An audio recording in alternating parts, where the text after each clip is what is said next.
Hello welcome you all guys. UPSC ग्रामीण में आपका स्वागत है।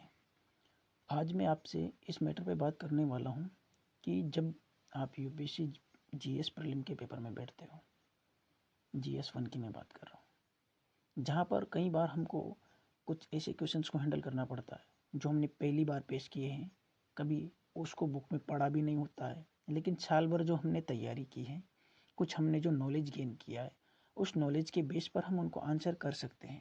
जनरली लोग इसको तुक्का बोलते हैं, बट मैं इनको तुक्का नहीं बोलूँगा। तुक्के के पीछे बहुत बड़ा लॉजिक नहीं होता है, जबकि यहाँ पे जिस तरीके से हम क्वेश्चन को सोल्व करते हैं उसके पीछे एक लॉजिक होता है, एक नॉलेज होती है और एक कॉमन सेंस होता है। बिना नॉलेज के अगर आप यूपीएससी में कोई भी ऑप्शन को टिक करने जाओगे तो definitely it will be wrong. वो सही होने की संभावना तभी होती है जब आप उसको अपने नॉलेज के बेस पे, अपने कोई ना कोई लॉजिक के बेस पे करने का ट्राई करते हैं। जैसे मैं बात करता हूँ आपके सामने इस होम गार्ड वाले क्वेश्चन की। हालांकि ये रॉन्ग निकला, अलग बात है, लेकिन मैंने जो लॉजिक लगाने की कोशिश की जरा वो देखिए। इसमें सॉरी इसमें ये बात कर रहा है होम गार्ड की। अब मेरे हिसाब से जो मेरे दिमाग में उस टाइम पे आ रहा था वो था कि भाई होम गार्ड तो सेंटर के अंदर थोड़े ना आएगा, स्टेट के अंदर आएगा। हालांकि हो सकता है होम गार्ड के अंदर आता हो, होम गार्ड जो है स्टेट के अंदर ना आकर सेंटर के अंदर आता हो, but still I am not clear with it, तो मैं इस पर कोई कमेंट नहीं करूँगा। लेकिन एग्जाम के अंदर मैं क्या सोच रहा था मैं आपको वो बता रहा हूँ। तो फिर मेरे हिसाब से ये रॉन्ग हो गया, क्योंकि भाई ये तो स्टेट का मामला है ना, मेरे हिसाब से बात कर रहा हूँ मैं। और दूसरी बात, इंटरनेशनल बाउंड्री की कहाँ बात आ गई भाई? इंटरनेशनल बाउंड्री तो सेंटर का मामला है, तो फिर मैंने इसको भी काट दिया। हालांकि एक बात पे फोकस करना, पहले क्वेश्चन में मैंने पहली बार अप्लाई, जो एलिमिनेशन अप्लाई नहीं किया, मैंने पहले पूरे पेपर को सोल्व किया था। उसमें मुझे 10 या 12 क्वेश्चन कन्फर्म आ रहे होंगे। कुछ जैसे इकोनॉमी के थे, कुछ हिस्ट्री के थे। जैसे इकोनॉमी के तो सीबीडीसी का डायरेक्ट फ्रॉम मुन्नाल सर के नोट से था। उसके अलावा आप देखोगे स्टेरिलाइजेशन का, वो भी मुन्नाल सर के नोट से था। वैसे वो जो तुंगबंदरा पर बांध बनाने वाला था वो भी मेरे नोट से था सीधा। तो ऐसे बहुत सारे क्वेश्चंस थे, उनको मैंने किया। और उसके बाद जब दूसरे राउंड में मैं आया तब जाके मेरा दिमाग इनमें चला, वरना जब मैंने पहली बार पेपर खोल के देखा था मुझे कुछ समझ में नहीं आ रहा था कि इसमें मैं क्या लगाऊं। फिर ये मैंने बाद में थोड़ा ट्राई करने की कोशिश की। तो जो भाई अंतर्राष्ट्रीय सीमा का मामला तो उसके अंतर्गत नहीं आएगा, तो इसको भी मैंने काट दिया। तो होम गार्ड की भूमिका आंतरिक सुरक्षा बनाए रखने में पुलिस को सहायक बल के रूप में। तो फिर मैंने यहाँ यूँ सोचा कि भाई पुलिस तो राज्य का मामला है, तो राज्य के मामले के साथ आंतरिक सुरक्षा बनाए रखने में दिक्कत क्या है, इनको लगा सकते हैं। तो फिर मैंने इसको टिक किया और केवल 1 मार्क किया, और ये मेरा रॉन्ग निकला। रॉन्ग निकला ये जरूरी नहीं है, इसके पीछे मैं लॉजिक क्या लगाने की कोशिश कर रहा था वो देखिए। देखो, जब भी हम लॉजिक 10 से 12 ही अगर हमको क्वेश्चन आते हैं, क्योंकि इस बार का GS 1 का पेपर टफ था, मुझे तो 10 से 12 ही आ रहे थे। नॉर्मली जो प्रीवियस ईयर के क्वेश्चंस के हिसाब से देखा जाए तो 20 से 25 क्वेश्चन ऐसे होते हैं, अगर आपकी तैयारी अच्छी है तो आपको इतने क्वेश्चन तो आते ही हैं। लेकिन इतने क्वेश्चन में सिलेक्शन थोड़े ना होता है, तो फिर आपको लॉजिकल रिस्क लेनी पड़ती है। और रिस्क में ये रहता है कि वो सही भी जाए गलत भी जाए। सही तब जाता है जब आप उसको अपने लॉजिक के बेस पे, कॉमन सेंस के बेस पे, आपने जो पीछे नॉलेज गेन करी उसके बेस पे सोल्व करने की कोशिश करते हो, तब जाके वो सही जाता है। तो मैं इसी की बात कर रहा हूँ अभी। तो ज़रा देखते हैं आगे। भाई ये तो पहला तो गलत निकला, लेकिन लॉजिक लगाने की कोशिश की थी ना मैंने, बस वो ज़्यादा इंपॉर्टेंट है। अब दूसरा क्वेश्चन की हम बात कर लेते हैं। दूसरा भी मेरे गलत निकला था, इसको थोड़ा इंग्लिश में देखते हैं, हिंदी में थोड़ी, इसकी हिंदी थोड़ी टफ है। हाँ, सॉरी फॉर द डिस्टर्बेंस। तो हम इसको थोड़ा इंग्लिश में देख लेते हैं, क्योंकि हिंदी में थोड़ी प्रॉब्लम हो रही है। हिंदी में वर्ड थोड़े अटपटे ही हैं। हाँ, तो ऑफिशियल सीक्रेट एक्ट का थोड़ा मुझे ये मालूम था कि अगर कोई एंटाइटी है, कोई गवर्नमेंट बॉडी है, उसका कोई आदमी अगर उनकी कोई इलीगल गतिविधियां हैं या कोई वो भ्रष्टाचार कर रहे हैं, उनके बारे में अगर कोई चीज़ बताता है तो वो इसके अंडर आती है। तो भाई अनऑथोराइज्ड वियरिंग ऑफ पुलिस और मिलिट्री का, तो इसमें कोई बात नहीं है मेरे हिसाब से। भाई पुलिस और मिलिट्री का मामला तो नहीं है ये एडमिनिस्ट्रेशन की बात है। ये तो मिलिट्री में तो भाई सेना का मामला आ गया, इंटरवेंशन करना तो होता ही नहीं है उसमें। तो फिर मैंने ये काट दिया था वहाँ पे। दूसरी बात, इंडियन एविडेंस के एक्ट के अंतर्गत कौन सी बात आती है? जैसे कि जो मिलिट्री होती है, मिलिट्री ऑफिसर जब किसी ड्यूटी में इंगेज्ड हो और उनके काम में कोई दखलंदाजी करने की कोशिश कर रहा है, तो वो भारतीय साक्ष्य अधिनियम यानी कि इंडियन एविडेंस एक्ट के अंतर्गत आता है। पर मैंने सोचा कि यार ये भी सही नहीं है थोड़ा, क्योंकि ये मिलिट्री वाला मामला आ गया था, तो मैंने थोड़ा इसको फिर भी रॉन्ग कर दिया। और यहाँ आर्म्स की बात आ रही थी, हथियारों की बात आ रही थी, और इधर भी वो यही बात कर रहा था कि इंडेंजर्ड, ऐसे देखो सेलिब्रिटी गन फायर की बात कर रहा है वो। तो गन फायर मैंने सोचा कि ये एक हथियार है, ये तो आर्म्स के अंतर्गत आ ही सकता है। मैंने इसको करेक्ट मार्क किया और ये इस पर 1 मार्क्स किया, हालांकि it is also got wrong in my examination hall. तो अभी तक जो फर्स्ट पेपर के जो फर्स्ट पेज था, उसमें मैंने 2 क्वेश्चन अटेम्प्ट लेने की कोशिश की, हालांकि ये सेकंड राउंड में मैंने करने की कोशिश की, but I got 2 wrong, but I try to apply my logic there, I try to apply my knowledge there. उसके बेस पे 2 रॉन्ग निकले, लेकिन इधर आप साइड में देखिए, उसी नॉलेज से, उसी लॉजिक से मेरे 2 सही भी निकले हैं। और ओवरऑल जो मेरा स्कोर आया है, मैंने 87 के आसपास वहाँ पे क्वेश्चन अटेम्प्ट किए थे, और according to various answer keys like Vision IAS और अनअकैडमी, मेरा जो स्कोर आ रहा है वो 88 के आसपास आ रहा है, क्योंकि मेरे 32 रॉन्ग थे। अब आप कैलकुलेशन लगा लीजिए, यही स्कोर आ रहा है।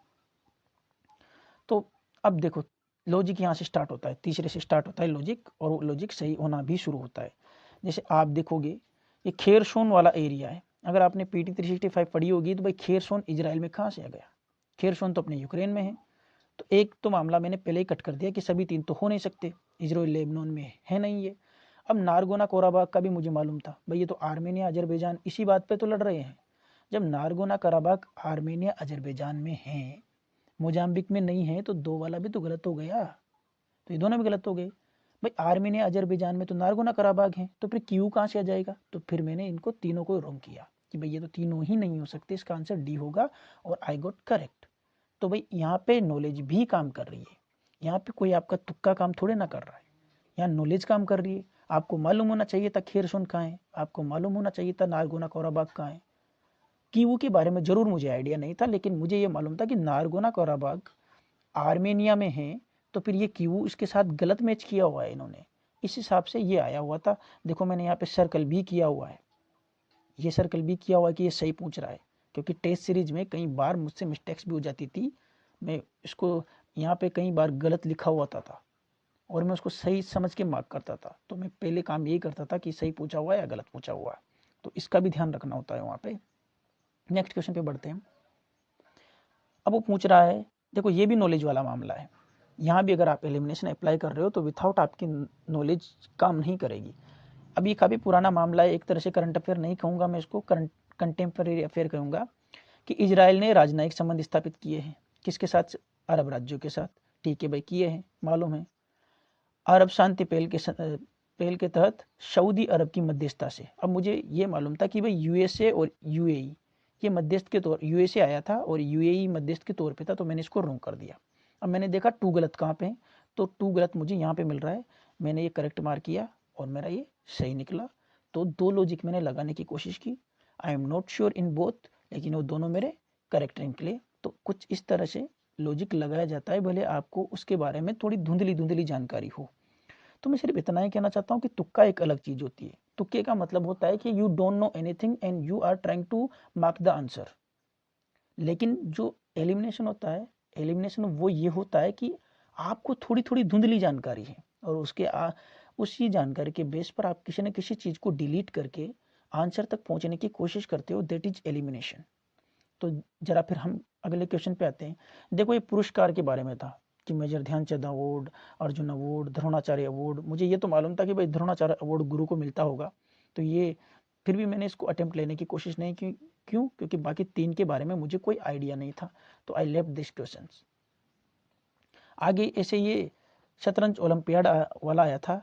अब मेरी इच्छा हो रही थी कि मैं इसको छोड़ दूं, पर पता नहीं, मैंने इसको छोड़ा नहीं, अटेम्प्ट लेने की कोशिश की और ये मेरा गलत निकला। मैंने इसको किस हिसाब से किया, इसमें पहली बार लिखा हुआ था कि भाई पहली बार शतरंज का ओलंपियाड भारत में आयोजित किया हुआ है। मैंने सोचा कि भाई इतने सालों से शतरंज हो रहा है, कभी ना कभी तो इंडिया में आयोजित किया होगा, जबकि ये मेरी नज़र में भी आया था, पहली बार ही हुआ था ये इंडिया में आयोजित। शायद हो सकता है मैं अभी कंफ्यूज हो रहा हूँ, लेकिन मुझे लगता है जहाँ तक कि इंडिया में पहली बार ही हुआ था, लेकिन मैंने इसको गलत मार्क किया। मैं लेकिन अभी श्योरिटी से कह नहीं सकता, कहीं ना कहीं मेरे मन में ऐसा आ रहा था। दूसरी बात कि ओपन सेक्शन में जीतने वाले टीम के लिए ट्रॉफी वेरा मैजिक कप होती हैं। अब मैंने यूँ सोचा कि हो सकता है कि इन्होंने इंटरचेंज किया हो, तो मैंने इन दोनों को भी गलत मार्क कर दिया और सिर्फ मैंने इस 1 को करेक्ट किया और यहाँ पे 1 लग गया, ये मेरा रॉन्ग निकला। तो यहाँ पे मैंने पूरी तरह से श्योर नहीं था, ना ही मैं 50% था इसमें, तो ये मेरा रॉन्ग निकला। तो फिर आगे बढ़ते हैं, क्योंकि अब देखो ये रॉन्ग क्यों निकला, क्योंकि यहाँ पे मेरा लॉजिक सही से काम नहीं कर रहा था, और जब आपका लॉजिक सही से काम नहीं कर रहा है तो आप उस क्वेश्चन को ट्राई मत कीजिए। ऑल दो अगर आपके क्वेश्चन अगर मान लो कि 70 to 75 ही नहीं हो रहे, तो फिर आप रिस्क लेने की कोशिश कीजिए। अब मेरे ऑलरेडी 87 क्वेश्चंस में कर चुका था, फिर भी ऐसे क्वेश्चंस को अटेम्प्ट लेने की कोशिश कर रहा था, which is not a good. जरा फिर आगे देखिए, अब ये भी नॉलेज वाला मामला हो जाता है, और नॉलेज होने के बावजूद भी ऐसे क्वेश्चन आपके गलत निकल सकते हैं। कैसे? जैसे दोनबास का मुझे याद था कि दोनबास सीरिया में नहीं है, दोनबास एक यूक्रेन का एरिया है। टाइगर हिल्स का अगर मुझे बिल्कुल मालूम था, क्योंकि अगर आपने 2022 का पेपर देखा होगा तो उसमें सूडान से एक सूडान या शायद इथोपिया नहीं, सूडान या शायद सोमालिया से एक प्लेस आया था, ऐसे कुछ नाम था उसका, मुझे अभी रिकॉल नहीं है। तो उसकी रिवर्स इंजीनियरिंग की थी मैंने, तो सूडान की या सोमालिया की, वहाँ पे टाइगर मिला था मुझे, तो मुझे ये मालूम था कि या तो ये सूडान में है या सोमालिया में है, यमन में तो नहीं है, तो मैंने इसको कट कर दिया। डोनबास का मुझे पता था कि ये सीरिया में नहीं है, इसको कट कर दिया। मुझे कोचिन के बारे में कुछ, ये काचिन के बारे में कुछ आइडिया नहीं था। मैंने ये सोचा कि भाई जब 2 गलत दे रखे इसने, एक तो सही दिया ही होगा। मैंने यहाँ पे 1 मार्क किया, भले इसमें लिख नहीं हुआ है लेकिन मुझे अच्छे से याद है, मैंने इसमें 1 मार्क किया, जबकि ये मेरा रॉन्ग निकला, क्योंकि काचिन म्यांमार में है, न कि इथोपिया में। ठीक है, ये जानकारी वाला था, यहाँ कोई एलिमिनेशन नहीं था, सिर्फ नॉलेज थी, नॉलेज के बेस पे मैंने इसको करने का ट्राई किया था। आगे बढ़ते हैं। अब देखो, मुझे बिल्कुल भी जानकारी नहीं थी, ये जो दोनों क्वेश्चन हैं, बिल्कुल मैं बताता हूँ PYQ का क्या इंपॉर्टेंस है, द इंपॉर्टेंस ऑफ PYQ। जो ये दोनों ही क्वेश्चन हैं, बिल्कुल 2022 का जो क्वेश्चन है उससे उठ के आए हैं। कैसे? ये टाइगर हिल्स वाला 2022 का जो सूडान वाला न्यूज में था, उनसे एक प्लेस पूछा हुआ था, वो प्लेस यहाँ पे था, अगर मैं मैप की बात करूँ शायद सूडान का था या सोमालिया का था, मुझे कंफर्म याद नहीं है।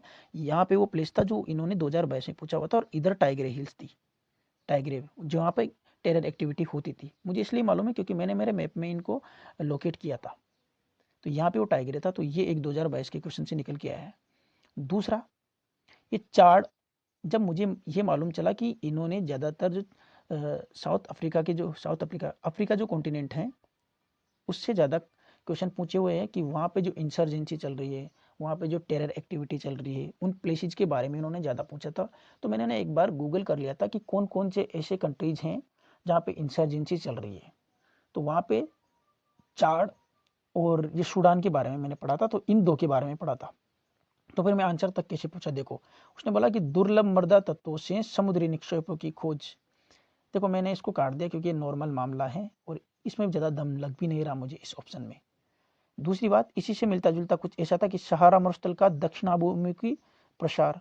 अब मैंने ये सोचा कि देखो चाड, गिनी और माली, ठीक है, और सूडान, भाई सूडान तक ऑलरेडी सहारा मरुस्थल हैं, तो उस हिसाब से फिर मैंने इसको भी काट दिया।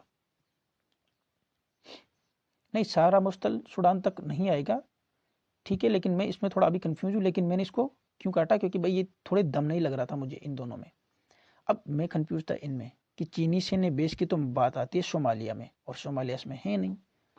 जाहिर सी बात है, अगर एक देश में चाइना सैन्य बेस बना रहा होगा, लेकिन दोनों चारों में तो नहीं बना रहा होगा, तो ये भी मुझे कुछ दमदार लगा नहीं।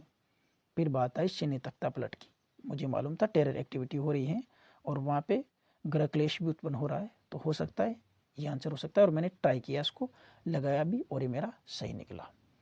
तो अभी तक मैंने इन 8 क्वेश्चनों में से 2 क्वेश्चंस को छोड़ा, एक इससे पहले वाला और एक ये 5वां वाला, और बाकी के क्वेश्चन मैंने ट्राई करने की कोशिश की। तो अभी मेरे तीन सही निकले। ज़रा आप देखने की कोशिश कीजिए कि मेरे यहाँ पे 2 रॉन्ग निकले हैं, और हाँ 4 रॉन्ग निकले हैं, और अभी 3 सही निकले हैं। अभी तक हमारा 8 तक के क्वेश्चन में ये मामला चल रहा है, और ओवरऑल जो मेरा स्कोर आएगा आगे जाके पॉजिटिव आएगा। देखो रिस्क में यही होता है, जब आप रिस्क लेते हो तो आप पॉजिटिव में भी रह सकते हो, आप नेगेटिव में भी रह सकते हो, तो उसकी आपको ज़्यादा टेंशन लेनी नहीं है।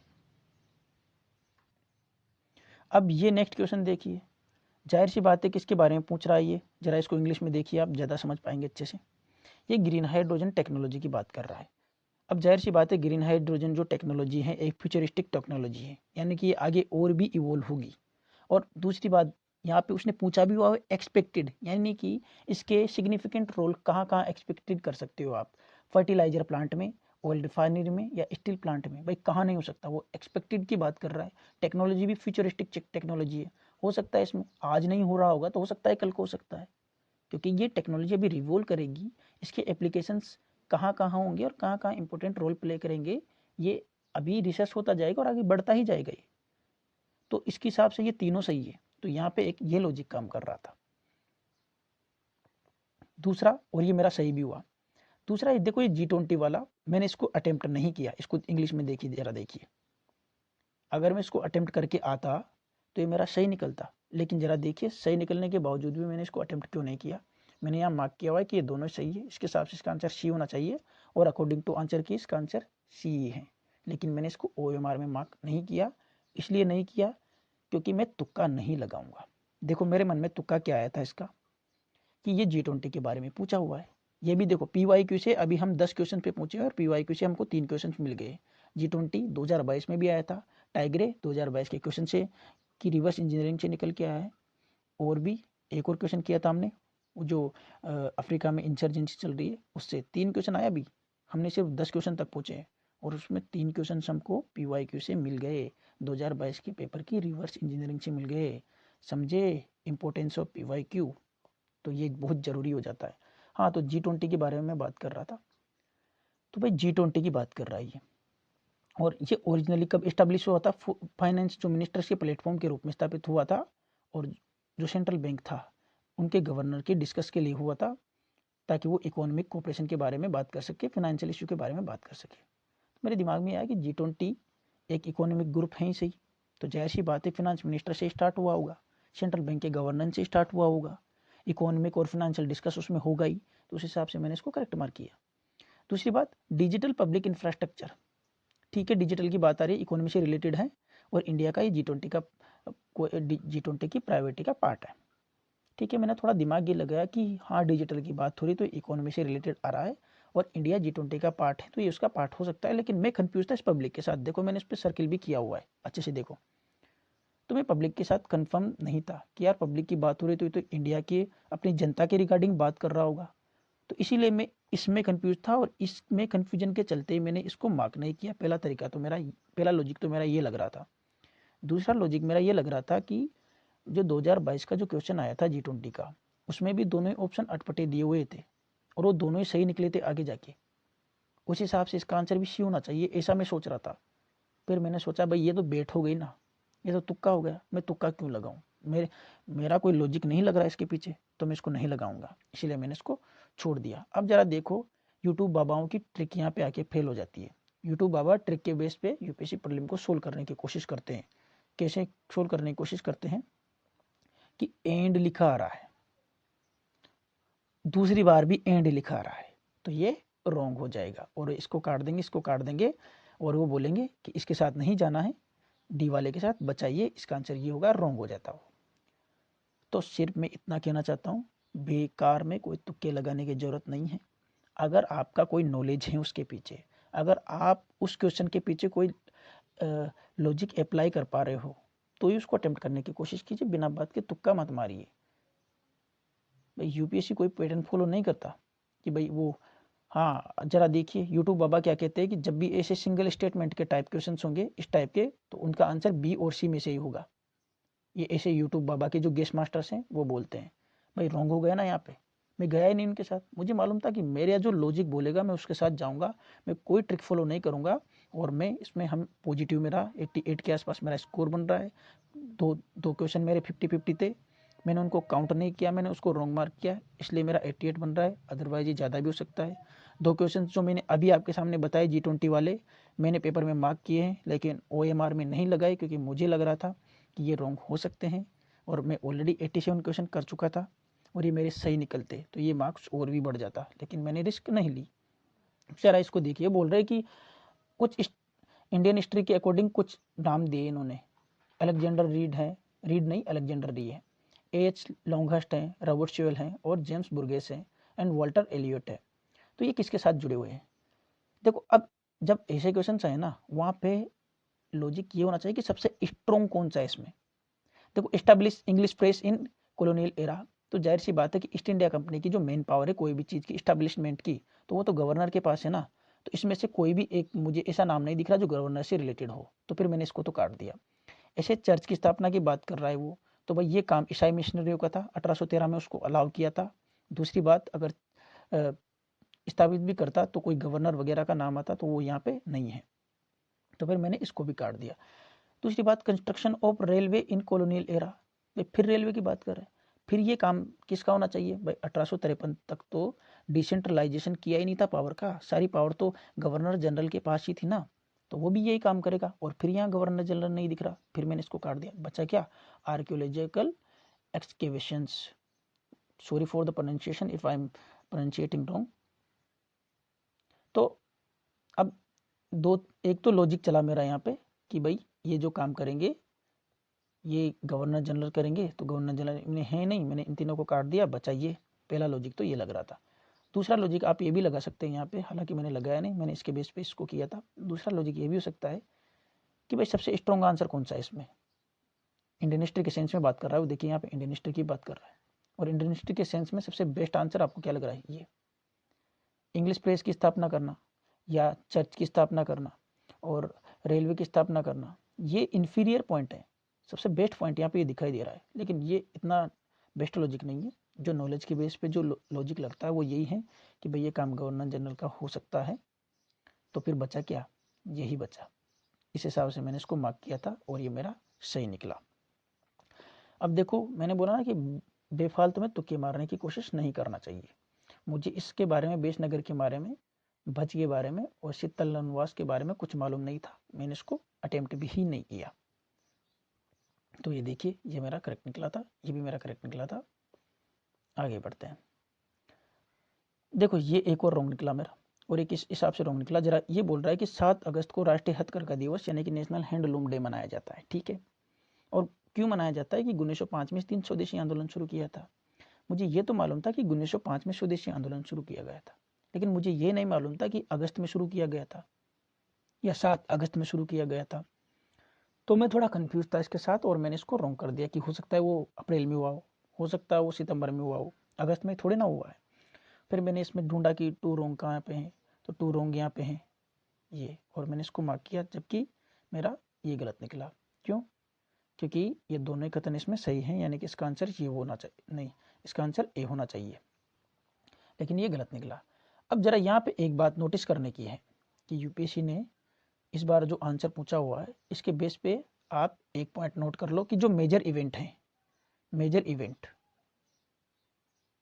उनकी डेट आपको याद रखना जरूरी हो जाती है। जैसे हमेशा जब भी हम डेट याद करते हैं, कोई रीजनल एग्जाम के लिए याद करते हैं, यूपीएससी में कभी डेट नहीं पूछी जाती, लेकिन जो मेजर इवेंट है, भाई स्वदेशी आंदोलन तो बहुत बड़ी मेजर इवेंट था, तो इसकी डेट आपको मालूम होनी चाहिए। ये मैं क्यों कह रहा हूँ? क्योंकि आपको मालूम हो तो कि 2021 में या 2020 के आसपास 8 अगस्त 1942 इस दिन क्या हुआ था, किस दिन से एसोसिएटेड है, ऐसा कुछ आया था। तो यानी फिर डेट का क्वेश्चन पहले भी आया था। क्यों आया था? क्योंकि ये भारत छोड़ो आंदोलन के बारे में था, क्विट इंडिया मूवमेंट के बारे में था ये।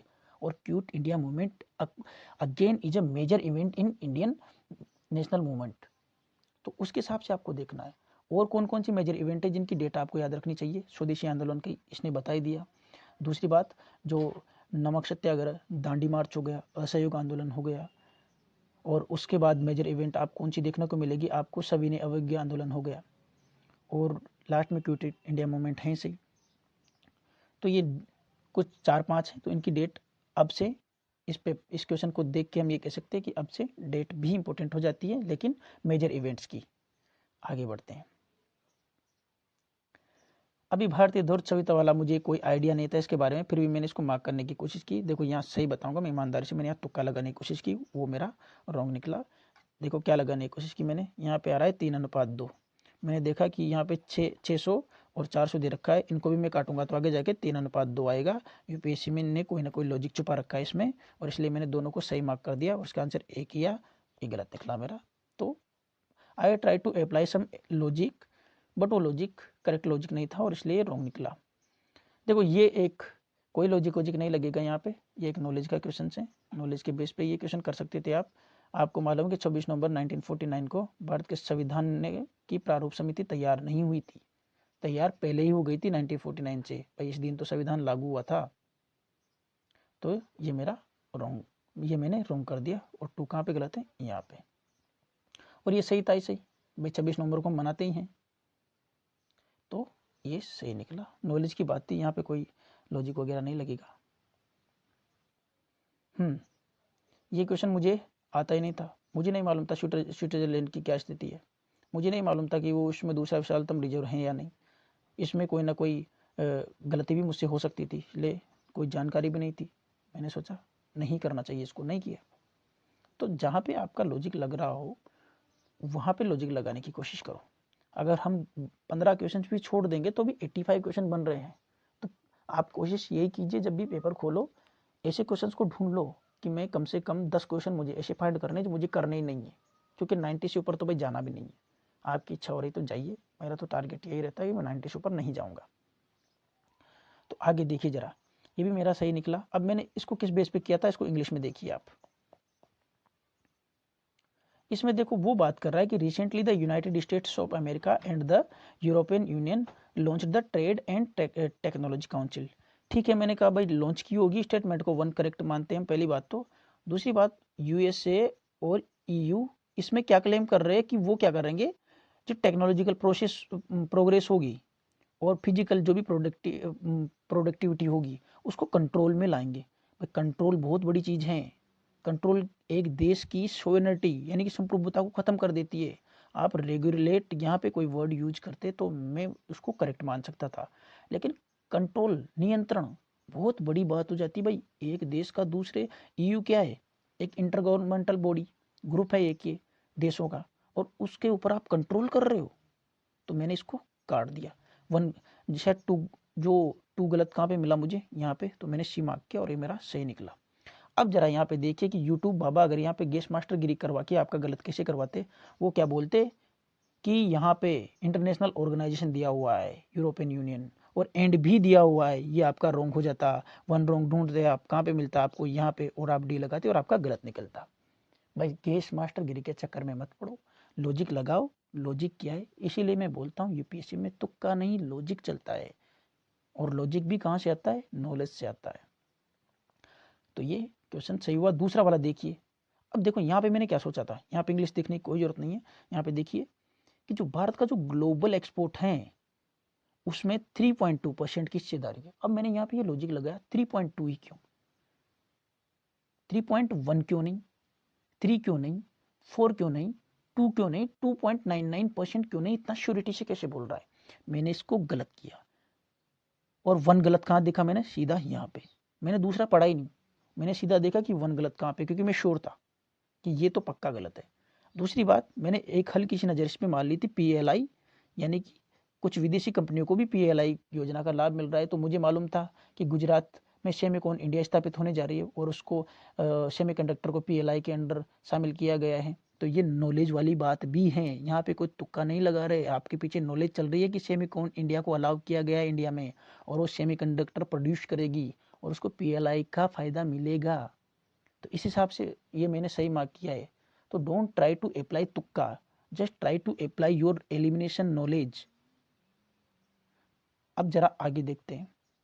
अब जरा ये कैसे रॉन्ग हुआ इस पर बात करते हैं, इंग्लिश की बात करते हैं। इंग्लिश पे चलो। मैंने क्या देखा कि ये इसको लिमिट करने की कोशिश कर रहे हैं। इनके कंट्रीज जो हैं उनके बजटरी डेफिसिट को कंट्रोल करने की कोशिश कर रहे हैं, लिमिट करने की कोशिश कर रहे हैं। भाई तो किसी देश की सोवरेनिटी की बात आ गई, उनकी बजटरी पॉलिसीज कैसे चलेगी, उनका मामला है, इंटरनल मामला है उनका। तो मैंने इसको काट दिया। और दूसरी बात, फिर मैंने ये देखा कि वो बोल रहे कि ये पैक्ट क्या करेगा, उनसे अपनी इंफ्रास्ट्रक्चर फैसिलिटी शेयर करवाएगा, उनसे अपनी टेक्नोलॉजी शेयर करवाएगा। मैंने कहा जनरल बातें, दोनों सही है, और मैंने 2 लगा दिए, गलत निकला। इसमें क्या था, इसमें ये हो सकता है कि या तो वो टेक्नोलॉजी शेयर कर रहे हैं या फिर इंफ्रास्ट्रक्चर ही शेयर कर रहे हैं, दोनों शेयर नहीं कर रहे। अब मैं श्योर नहीं हूँ कि इसमें क्या शेयर करने की बात बोली गई है, लेकिन इन दोनों में से एक इनकरेक्ट है। तो ये मेरा रॉन्ग मार्क हुआ, 50-50 था मैं यहाँ पे। तो लेकिन मेरा जो ये पहला गलत हुआ, मतलब मैंने इसको काटा, ये एक लॉजिक तो सही निकला यहाँ पे, तो ये गलत हो गया। अब जरा इस पे आइए। अब ये सिंपल एक इकोनॉमी का क्वेश्चन है, लेकिन इसमें भी डिफरेंस आ रहा है अलग अलग आंसर की इससे। जैसे विजन आईएएस और मृणाल सर इसका आंसर डी दे रहे हैं और मैं इसका आंसर डी मार्क करके आया हूँ। क्यों?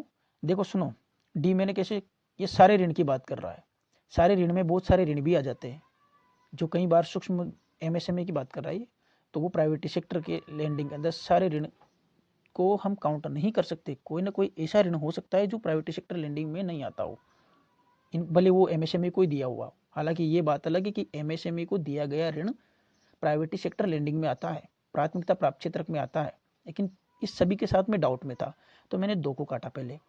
और उसने बोला कि भाई सूक्ष्म जो एमएसएमई होती है वो इस अधिनियम के अनुसार 15 करोड़ रुपए से 25 करोड़ रुपए के बीच के उद्यम होते हैं। अब मैंने बोला कि यार ये जो नंबर्स दिए हुए हैं, जाहिर सी बात है इसमें ये कोई ना कोई मैनिपुलेशन कर रहा होगा। ये 15 करोड़ से ज़्यादा भी हो सकता है कम हो एमएसएमई में। तो फिर मैंने इसको काटा और दोनों ही गलत करने के बाद में डी तक पहुंचा और इसका डी आंसर करेक्ट किया मैंने। तो मृणाल सर और विजन आईएएस के अनुसार ये सही है, मैंने ये मार्क किया, लेकिन मैं इसको रॉन्ग ही मान के चल रहा हूँ अभी, मैंने इसको काउंटर नहीं किया है, जबकि ये सही भी हो सकता है मेरा। आगे बढ़ो।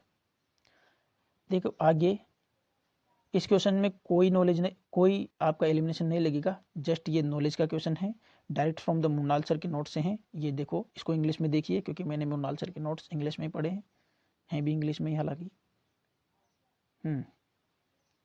ये सीबीडीसी आपका digital currency can distributed with the condition programmed. अब ये डायरेक्ट फ्रॉम मृणाल सर के नोट से, कंडीशनल कैश ट्रांसफर भी इससे कर सकते हैं, उन्होंने अच्छे से उसमें लिखा हुआ था, तो इसके बारे में तो मैं श्योर था और ये लॉजिक से हो जा रहा था। भाई आप सेंट्रल बैंक डिजिटल करेंसी की बात कर रहे हो तो वो विद इन आप अपने कंट्री के अंदर की बात करोगे ना। यूएस डॉलर की बात कहाँ से आ गई? और शिफ्ट बैंक की कहाँ से, शिफ्ट सिस्टम की कहाँ से बात आ गई? शिफ्ट सिस्टम कब आता है? शिफ्ट सिस्टम तब काम आता है जब एक कंट्री से दूसरे कंट्री में या एक करेंसी से दूसरे करेंसी में कोई ट्रेड करना हो, तब काम आता है। भाई अपने देश के अंदर इसकी कहाँ जरूरत आ गई? हमारे अपने देश में पैसे भेजने के लिए सिस्टम अलग है, उसका नाम अलग है, तो ये तो आएगा ही नहीं। मैंने इसको रॉन्ग मार्क किया, 1 कट गया। और हाँ, विदाउट हाँ विदाउट यूज किया ना, विदाउट, इसके विदाउट यूज हम कर सकते, सॉरी, हम इसके विदाउट इनका यूज कर सकते, सही बात है। भाई शिफ्ट का यहाँ पे क्या काम? करेक्ट है ये, और ये भी करेक्ट है, और दोनों सही है, और मैंने वहाँ पे शी मार्क किया, आई गॉट करेक्ट दिस, तो ये भी मेरा सही निकला। अब देखो, जहाँ जानकारी नहीं हो वहाँ तुक्का लगाने की कोशिश नहीं करनी चाहिए। बीटा के बारे में मुझे कोई आइडिया नहीं था, मैंने इसको छोड़ दिया, क्योंकि मेरी कोशिश यही रहती है कि मैं 12 से 15 क्वेश्चन ऐसे देखूंगा जो मैं छोड़ सकूं। अब जरा ये देखिए, अब ये भी नॉलेज का ही क्वेश्चन था, यहाँ पे कोई आपका एलिमिनेशन नहीं लगेगा। सेल्फ हेल्प ग्रुप जो है उसका कार्य जो मूलतः भारतीय स्टेट बैंक द्वारा वित्तीय रूप से वंचितों को ऋण प्रदान करने के लिए प्रारंभ किया गया था। अब मैंने ये सोचा कि स्वयं सहायता समूह का मतलब क्या है? एक ग्रुप अपनी हेल्प के लिए आता है, तो वो तो एक कोऑपरेशन हो गया ना। तो कोई अगर इनकी हेल्प के लिए कोई अगर बैंक आता, कोई बैंक इनको प्रमोट करता, तो वो एक कोऑपरेटिव बैंक होना चाहिए था। स्टेट बैंक क्यों? स्टेट बैंक तो एक आपका कमर्शियल बैंक है, तो मैंने इसको काट दिया। और दूसरी बात ये मुझे मालूम था कि जो सेल्फ हेल्प ग्रुप में जो सारे मेंबर्स होते हैं उनकी रेस्पॉन्सिबिलिटी होती है। कैसे? अगर मान लो कि उनके ग्रुप का कोई एक आदमी अगर लोन लेके भाग जाए, तो बाकी बचे हुए की जिम्मेदारी होती है कि उसका लोन रिपे करे। तो ये मेरी नॉलेज में था, तो मैंने इसको करेक्ट मार्क किया। अच्छा, दूसरी बात, जो लॉजिक आपने सर यहाँ पे ये लगाया कि आपने मार्क, ये जो एसबीआई एक कमर्शियल बैंक था इसलिए आपने इसको रॉन्ग कर दिया, तो यहाँ पर भी तो ये एक कमर्शियल बैंक था, इसको क्यों नहीं रॉन्ग किया आपने? देखो यहाँ पे वो समर्थन देने की बात कर रहा है, इंग्लिश में देखो इसको, किधर गया, इंग्लिश में देखो इसको, सपोर्ट की बात कर रहा है। तो भाई रीजनल रूरल बैंक तो आएगा ही सही, उसमें कोई डाउट नहीं है। भाई सपोर्ट क्यों नहीं कर सकता? जो शेड्यूल्ड कमर्शियल बैंक, क्या कौन से बैंक होते हैं जिनको आरबीआई नॉमिनेट करता है, और आरबीआई, आपने मोनाल सर के नोट्स में इनको पढ़ा भी होगा कि जो एक बार शेड्यूल्ड कमर्शियल बैंक बनने के बाद उसका काम क्या होता है, गवर्नमेंट जो पॉलिसीज होती है उसको वो डिस्ट्रीब्यूट करता है। तो यहाँ पे क्यों नहीं हो सकता ये? इसीलिए सपोर्ट के साथ में गया कि सपोर्ट कोई नेगेटिव वर्ड नहीं है, ये हो सकता है। उस हिसाब से मैंने 2 मार्क्स किया, ये पॉइंट भी लगाया हुआ है और ये मेरा सही निकला। दूसरी बात, अब अगर आप यूट्यूब बाबाओं की गेस मास्टर गिरी से इसको करते तो आपका फिर रॉन्ग हो जाता है। देखो क्या करने की कोशिश करते, एंड दिया हुआ है, ये रॉन्ग निकलेगा और आपका ये वो यहाँ पे रॉन्ग करवाते।